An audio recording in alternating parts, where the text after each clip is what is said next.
And really, like, one of the bigger impacts for me, especially because it affects me directly, is on the contractor side.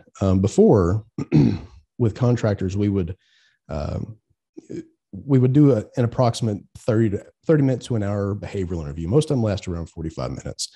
And there was usually no technical exercise involved. And we would take kind of that behavioral interview and use our gut reaction to that behavioral interview to know whether or not we feel comfortable with interacting with that person and bringing them onto a project.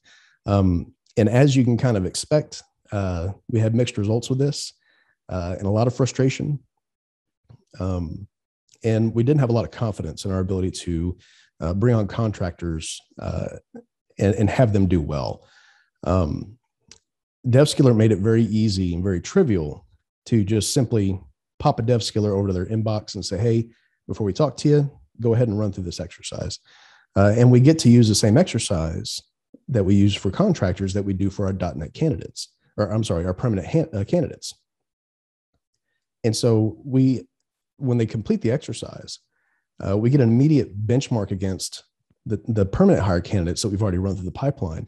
And we can get an immediate kind of feel for what their level is, as compared to like Headspring full-timers. And so even before going in and talking to them, we have a confidence level that we can build off of and know how well they're going to do when they're leveraged as an individual contributor on a project. And that has also allowed us to filter out a lot of really poor candidates that are sent to us, by our partners, and avoid probably a lot of heartache from dealing with really poor candidates. And I think on the next slide, Jacob, if you would.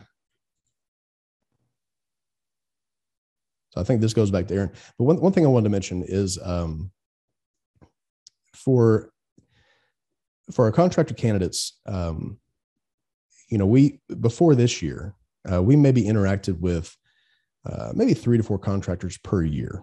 And with our huge growth goals this year, and just the ability to go out and find people, it's usually quicker to find contractors who are ready to go versus trying to find permanent hire candidates and run them through the entire pipeline. And so we've been kind of having to backfill positions on projects with contractors. And so we've gone from maybe using 3 to 4 contractors per year, and now we're using probably up to 20 to 30 contractors on our projects this year.